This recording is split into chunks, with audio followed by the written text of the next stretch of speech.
Olá pessoal, eu sou Marco Damasceno e quero te convidar para mais um bate-papo, dessa vez sobre ortodontia. Vamos lá? O bate-papo que a gente vai ter hoje é justamente para tentar desmitificar algumas coisas na ortodontia. Uma das intercorrências mais comuns que a gente vê durante os tratamentos ortodônticos são aquelas situações em que as pessoas chegam no meio ou no final do tratamento ou depois de muito tempo migrando de ortodontista em ortodontista e pergunta pra gente, olha, o que é isso aqui em cima? Parece que o meu dente está maior, ou parece que minha gengiva subiu, está mais alta. Vamos tentar entender o que é isso e o que acontece. Porque a resposta que nós temos com maior frequência é que você tem um problema de gengiva. Sua gengiva teve uma recessão. E a coisa não é bem por aí. Vamos tentar entender então o que acontece? O primeiro aspecto que a gente tem que discutir, que causa esse tipo de problema, é a falta de um planejamento no tratamento ortodôntico. Tratamentos ortodônticos feitos a chofre, ou seja, que a pessoa chegue, não, vamos começar e vamos fazer isso e fazer aquilo. Ou seja, esses tratamentos cheios de promessa são os tratamentos que geralmente acontecem esse tipo de intercorrência. Porque para que você tenha um tratamento ortodôntico bem conduzido, é necessário que haja um planejamento. Os profissionais que fazem o planejamento dos tratamentos, eles geralmente não dizem para os seus pacientes, olha, vamos colocar o aparelho agora.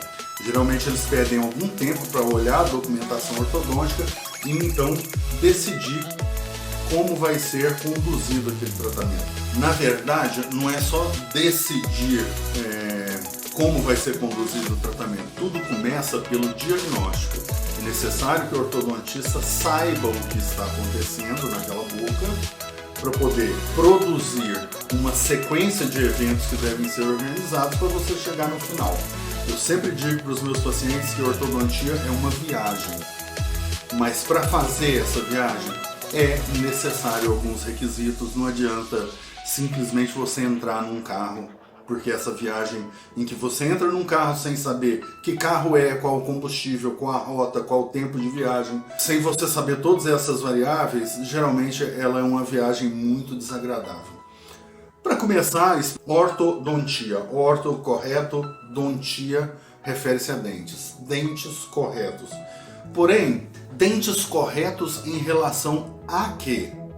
E aí começam os problemas da ortodontia em si. E principalmente por conta da popularização da ortodontia. Como se a ortodontia não tivesse um método científico de ser e de existir. Então hoje, por conta dessa popularização, da massificação da ortodontia, os cursos de pós-graduação em ortodontia criam ou se pautam em sistemas de avaliação que são sistemas pouco científicos, são sistemas baseados mais em filosofias ou em achismos. Hoje, no Brasil principalmente, conduz-se muitos tratamentos ortodônticos baseado em algo chamado análise facial. Então, quando eu pergunto para vocês, dentes corretos em relação a quê? Existe uma linha de pensamento ortodôntica hoje no Brasil que diz que os dentes têm que estar corretamente posicionados em relação à sua face. Há pessoas que, não, eu conduzo o meu tratamento ortodôntico conforme a disposição dos dentes no sorriso. Há pessoas que, não, eu conduzo o meu tratamento ortodôntico conforme o programa que faz a plaquinha movimentadora de dentes define para mim, ou o programador define para mim. A grande verdade é que tratamento ortodôntico é algo individualizado. Cada paciente tem uma maloclusão, cada paciente tem um problema diferente e, portanto, tem que ser pensado diferentemente para não só obter um resultado bacana, um resultado desejável, mas que não seja uma repetição de resultados e que a gente padronize os sorrisos das pessoas. Há muitas diferenças entre os sorrisos. Então vamos lá. Para a gente fazer isso, a gente precisa dominar uma ciência chamada cefalometria. E do que trata a cefalometria? Na verdade, céfalos, cabeça, metria, medida da cabeça. Sim, a cefalometria ela vem a priori da antropologia, de estudos antropológicos e de medidas de crânio, de face e de outras estruturas anatômicas, tá? Mas basicamente o que a gente vai ver na cefalometria para a ortodontia é isso aqui que nós estamos vendo, ó. A relação entre a raiz dos dentes e o osso basal, ou seja, o osso que sustenta esses dentes. Olha essa imagem um pouco mais aproximada e você vai ver, você vai entender que existe uma estrutura osso, dente e por fora dessa estrutura nós temos gengiva. Então quando nós temos aqueles problemas de recessão de gengiva ou a coroa do meu dente ficou maior, que coisa estranha, olha, tá aparecendo um pedacinho da raiz, nós temos que pensar que existe um problema maior do que simplesmente uma gengiva que saiu de posição. O problema que eu estou falando é exatamente esse aqui. Vocês estão vendo do lado de lá, antes da pessoa fazer o seu terceiro tratamento ortodôntico. E aqui, quando a pessoa vai iniciar o seu quinto tratamento ortodôntico.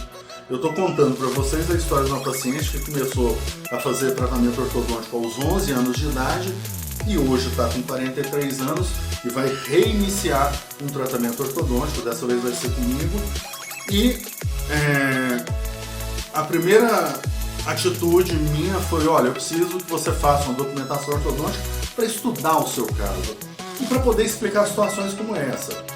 O uso prolongado de aparelhos leva a esse tipo de situação, essas recessões, essas áreas de exposição radicular. Vamos conversar um pouco mais sobre isso para entender na realidade o que está acontecendo. Então nós temos aqui o quinto tratamento ortodôntico, nós temos 30 anos de tratamento ortodôntico intercalados, né? Para uma época, volta com um, volta com outro. Vamos tentar entender aonde começou todo esse problema. Observa a primeira foto, aquela da seta azul, que aquele espaço é menor. E na outra foto, aqui do lado, com a seta vermelha, esse espaço é maior. Houve uma movimentação, abriu-se um espaço, colocaram uma mola para pegar esse espaço e abrir. Abrir para quê? Para colocar um implante, tá? Vamos ver então aonde que começa, olha lá, a área de exposição. Essa área aí, desenhada, é a área de exposição. Isso não é gengiva, isso não é osso, isso é raiz de dente que está exposta, tá? Então vamos lá. Do que trata a cefalometria? A cefalometria trata de estudar isso aqui, ó. A relação dos tecidos duros, como osso e dentes, e seus posicionamentos. Tanto a posição antero-posterior, quanto a posição com relação à angulação. Ou seja, tá vendo essas linhas amarelas? Ali é o osso. Todo movimento que eu for fazer no meu dente que está em azul, eu preciso de fazer esse movimento dentro desse osso.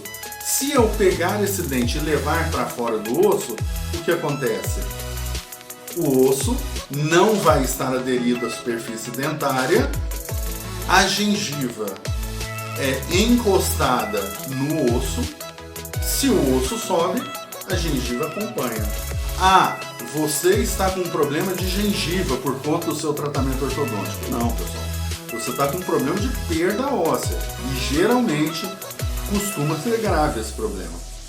Então, antes de começar o seu tratamento ortodôntico, você precisa ter essa conversa com o seu ortodontista e sentir que ele realmente tem domínio de para onde vai conduzir o seu dente e se pode conduzir o seu dente para essas determinadas posições para que não aconteça esse tipo de problema, tá bom? Então olha aqui, a gente vê com muita clareza aqui, essa parte de baixo mais amarelada é o osso.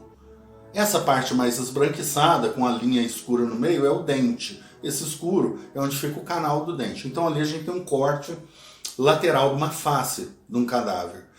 Então dá pra gente perceber aqui que existe uma posição certa para o dente estar. A gente não pode movimentar o dente a nosso bel prazer, para onde a gente quiser, quando a gente quiser e durante um tempo indefinido. Todos esses fatores são fatores que levam à perda de estrutura óssea, tá bom? Então, situações como essas aqui, a gente vê quando a gente não toma determinados cuidados ou protela demais o tratamento ortodôntico e levam à perda óssea. Então, lembrando, isto não é perda de osso, de gengiva, isso é perda de osso, que é muito mais grave. Aquilo que eu disse é verdade, a ortodontia é uma viagem. Esse é o mapa. Você precisa, enquanto ortodontista, saber ler esse mapa. E esse mapa tem mais informações, que são essas letrinhas, esses numerozinhos. Se você quer ter um bom indicativo que você está com um ortodontista que sabe o que está fazendo, você vai ver durante a avaliação dele se ele consegue pegar esses numerozinhos e ler. Ou seja, entender o que está escrito nesses números. Esses números é que dizem pra gente o que está acontecendo e para onde devemos conduzir o nosso tratamento. Olhar fotografia é método auxiliar de diagnóstico. Você imagina se você fosse no seu médico e ele, para te tratar de hepatite, ele pegasse um exame cheio de numerozinhos, olhasse para os exames, olhasse para o seu rosto e falasse: ah, você está com malária. Não.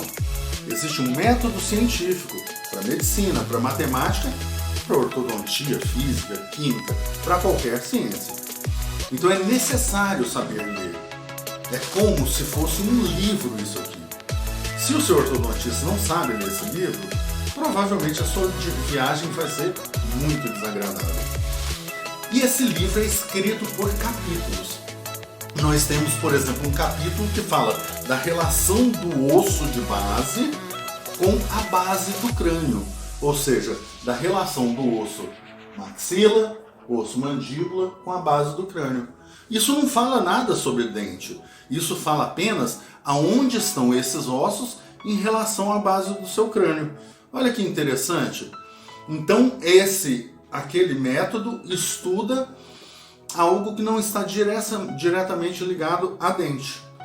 Há outro capítulo desse livro, chamado Cefalometria, que trata do comprimento da face e da direção de crescimento do seu rosto. Por que direção de crescimento? Porque se você vai tratar uma criança antes do surto pós-puberal, você tem que saber para onde esse osso está crescendo, para que direção ele está crescendo, para que você chegue no final do tratamento contando com os eventos que vão acontecer no final da fase de crescimento pós-puberal. Nesse capítulo do livro também fala a respeito do padrão facial que nós temos. Se, como no meu caso, um dólico facial, se um mesofacial ou se um braquifacial. Aquelas pessoas que têm o rosto mais curto, mais quadradinho. São classificações de rosto que estão ligadas geralmente à disposição dos dentes, à estrutura óssea e ao padrão muscular das pessoas. Outro capítulo desse livro, ele trata da inclinação dos dentes e deve ser um dos últimos capítulos que a gente deve ler na cefalometria. Ou seja, vamos ver como está o rosto, vamos ver o crescimento do nosso paciente, vamos ver a relação antero-posterior da face e depois disso tudo, da gente estudar todo o posicionamento de osso, vamos ver como os dentes estão dentro do osso e a gente vê isso neste outro capítulo aqui.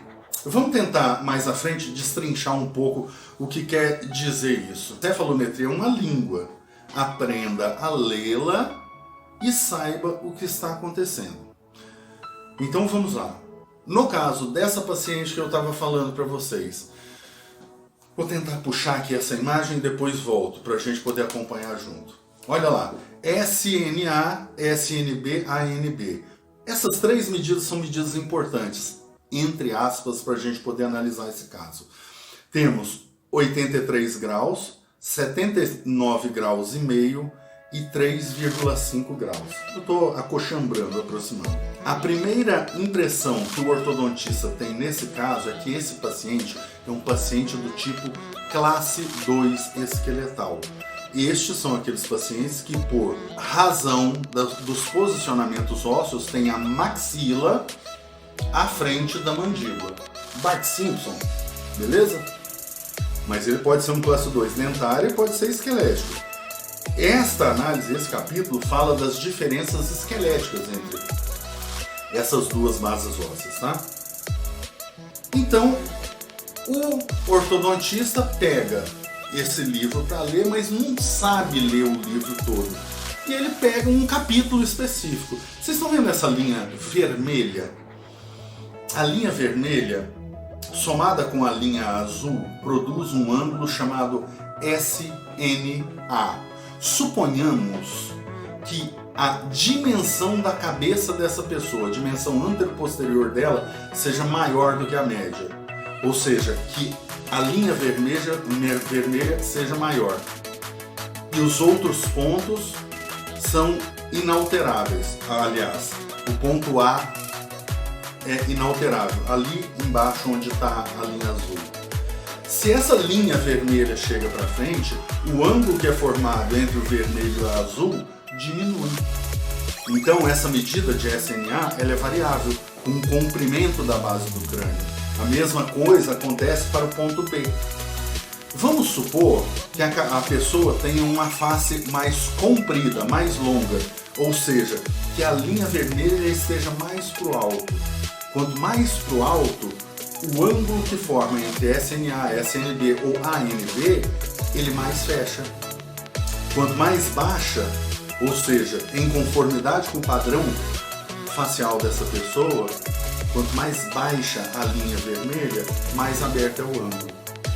Outro detalhe, conforme a tendência de crescimento deste indivíduo, existem possibilidades de rotação da mandíbula. Volta aqui comigo e vamos entender isso que é um pouco complicado. Olha, a mandíbula é um osso móvel, mas ela tem um ponto de referência aqui em que ela se apoia. Então, este ponto nós tomamos como um ponto fixo.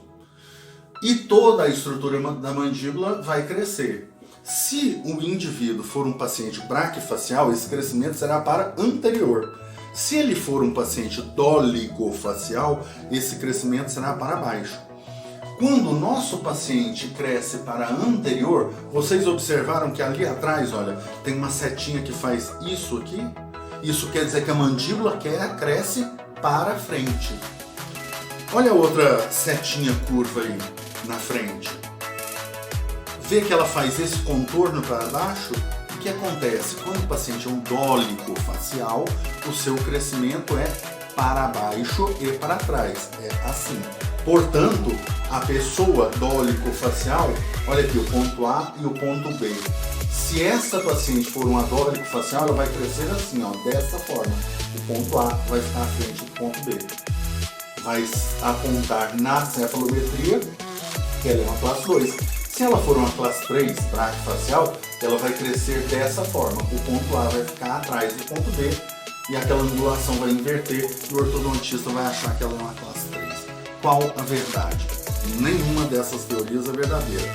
Todas elas são auxiliares. SNA, ANB, SNB precisam ser analisados em conformidade com o eixo Y de crescimento do paciente, ou seja, com a tendência de crescimento da face dele. Por isso, nós temos que usar um outro método que nos dê uma certeza do que esse paciente é com relação ao seu posicionamento dentário. Então, olha só, à luz daquela análise, sem a gente avaliar o tipo de crescimento do paciente, o primeiro ortodontista que foi tratar essa paciente achou que ela era uma classe 2, que a parte de cima dela estava à frente da parte de baixo. O que ele fez? E fez corretamente. Extraiu 2 dentes em cima, um de cada lado, tá? Mas vocês veem ali na frente que os dentes de cima e os dentes de baixo estão batendo de ponta? Olha o que eu sempre digo para as pessoas. A boca é uma tampa e uma panela. Ela se encaixa assim, a panela dentro da tampa. A panela não pode encaixar ponta com ponta com a tampa. A boca tem que se fechar desta forma. Esta boca dessa paciente, quando foi começar o tratamento, já fechava ponta por ponta. Então, o pensamento de vamos tirar dentes em cima, porque a análise cefalométrica nos diz que ela é classe 2 e temos que levar para trás, estava errado. A priori, estava errado. Isso é visível quando a gente olha, por exemplo, o lado direito aqui, nesse caso, essa foto de cima, e a gente vê que bastava simplesmente tirar o primeiro premolar superior direito, pegar o canino, levar para a distal, encaixar com outro canino e a gente corrigir essa relação de tampa e panela e o tratamento estava acabado. Mas aqui nós já temos um problema instalado. 2 dentes foram perdidos. E aí a gente precisa de mais uma vez entender o que aconteceu nesse caso. Vamos tentar reforçar. Olha só, a face da pessoa, quanto maior esses ângulos, olha, vermelho e amarelo, que é o eixo Y de crescimento, e SN, GOME, que é o vermelho com azul, quanto mais aberto esses ângulos, maior a tendência de rotação da mandíbula e erro nos ângulos SNA. Por isso, diagnósticos falsos, como foi o desse caso. Existe um capítulo desse livro que a gente chama de TPI e que é no mesmo capítulo que ficava o FMA, FMIA e o IMPA, que era a análise usada, era a análise de Tweed. Ali embaixo desse capítulo, em nota de rodapé, tem uma medida chamada TPI, Tuber Protuberância Incisal. Essa medida faz esta avaliação desses mesmos ângulos, ou seja, dessas mesmas medidas de discrepância da maxila e da mandíbula, só que ele faz essa medida dentro deste complexo, ou seja, é uma medida que se refere exclusivamente à boca. Como o ambiente da sua medição é mais delimitado, não sofre a influência da base do crânio, do ponto cela, do ponto náseo, essa é uma medida mais confiável. E nós temos para essa medida TPI uma regra simples. Se ela está em 0, é um bom padrão de relacionamento de maxila e mandíbula. Se é negativo, essa paciente é um paciente classe 3, ou seja, mandíbula à frente em relação à maxila. Se nós temos um número positivo na medida de TPI, ele é um classe 2, ou seja, maxila à frente da mandíbula. Tá legal? Então, esses são os padrões. Olha, o primeiro, classe 2, esse do meio é o classe 3 e esse terceiro é o classe 1, que é aquele padrão médio de posicionamento antero-posterior das bases ósseas. O nosso paciente, por conta de, naquele livro, se ler apenas um capítulo, foi planejado para ser tratado como se fosse um classe 2. Mas o que nós descobrimos depois, olhando o TPI e confrontando com a ANB, é que esse paciente era um classe 3, ou seja, ele era esse paciente do meio. Ele foi tratado como um paciente que não tinha uma mandíbula proeminente, sendo que na verdade ele tinha uma mandíbula proeminente. Foram consertar em cima um problema que estava embaixo, tá bom? Um quarto capítulo desse livro que a gente tem que ver é o capítulo que fala do posicionamento dos dentes entre si e com o osso que sustenta eles. E nesse caso a gente tem essas seguintes medidas aqui, olha. Para quem é ortodontista dá para entender, né? Os incisivos superiores estão um pouco inclinados para dentro e um pouco para a palatina. Os incisivos inferiores estão muito inclinados para fora e muito para fora.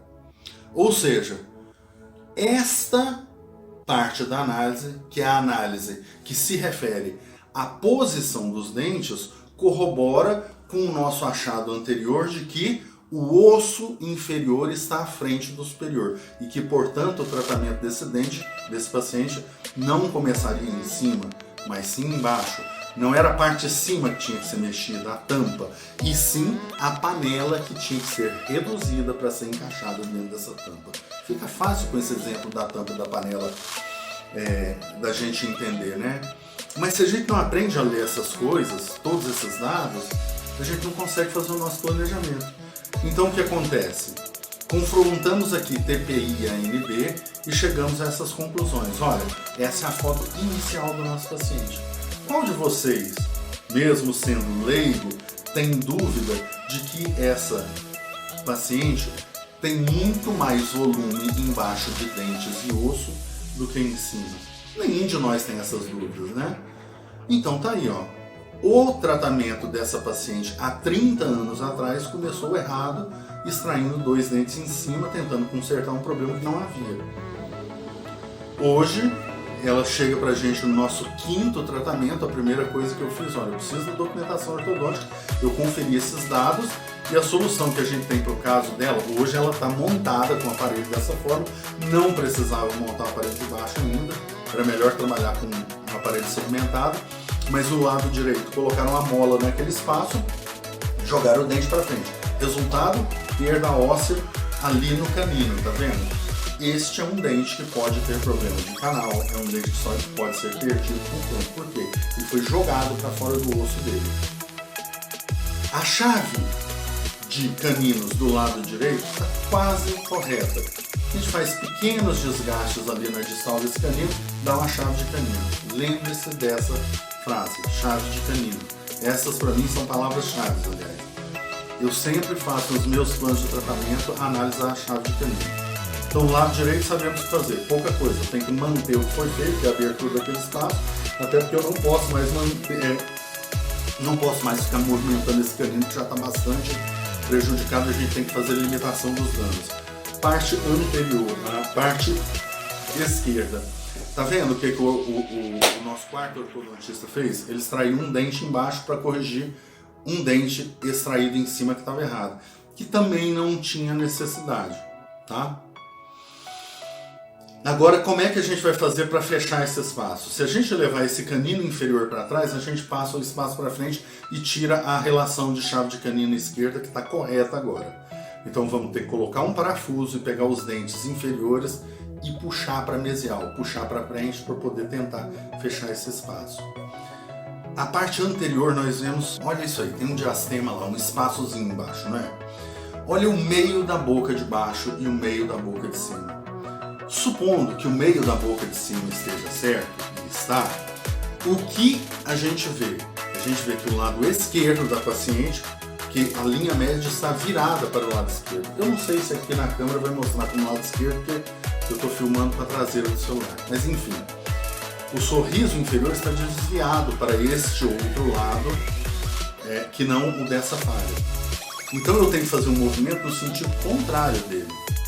Ou seja, eu vou ter que, iniciando esse caso, eu teria que fazer o quê? Vamos lá. Lado direito, extrair o segundo pré-molar inferior, para poder dar a chave de canino. Por que o segundo pré?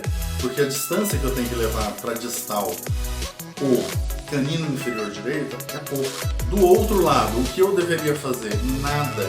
Manter os caninos em posição e simplesmente pegar esse canino que está do lado, levantar ele. Ele encaixaria com o de cima e estaria perfeito. Não precisava de nenhuma extração. Mas enfim, fizeram um em cima, depois fizeram um embaixo para corrigir. E no final das contas, agora nós temos 2 dentes perdidos desse lado. E na frente, qual o nosso problema? O sorriso inferior está desviado. Vamos tirar um dente. Qual dente? Vamos tirar um dente da frente. Mas, meu Deus, tirar um dente da frente? Sim, um dente da frente. Por quê? A tampa e a panela estão batendo de ponta. Eu preciso de pegar a panela e colocar dentro da tampa. Eu preciso de diminuir o perímetro do arco da panela. Eu preciso de fazer esse movimento de contrição inferior. Veja, na minha análise da posição dos dentes, aquele capítulo do livro que fala sobre a angulação dos dentes inferiores me falou que esses dentes estão muito angulados para fora e posicionados para fora. Então não tem problema nenhum eu extrair um incisivo inferior. Qual incisivo inferior a gente vai extrair? Ao lado daquele que bate com a linha média superior. A gente extrai ele, pega o arco inferior, faz a contrição, encaixa, um beijo, um queijo, um abraço. Depois disso, é só correr atrás das falhas que deixaram na boca, colocar implantes e tentar consertar. Ou seja, A falta de planejamento ortodôntico leva a gente a situações como essa. Não existe mágica em ortodontia. Ortodontia é ciência. Ortodontistas, por favor, temos recursos maravilhosos para fazer nossos diagnósticos, ao invés de ficar olhando para o rosto dos outros e tentar adivinhar o que vai acontecer. Isso chega a ser desonesto. Você gostou desse conteúdo? Segue a gente aqui nas nossas redes. Eu sei que para ortodontistas o conteúdo que a gente falou é até um pouco mais fácil de entender, mas para o leigo pode ser um pouco mais complicado. Se tem dúvida, escreve para a gente nas nossas redes sociais. Se você se interessou, visita. Se você quiser trocar ideia, vamos trocar ideia também. Eu espero que vocês façam todos melhores escolhas profissionais. Um grande abraço a vocês e até a próxima.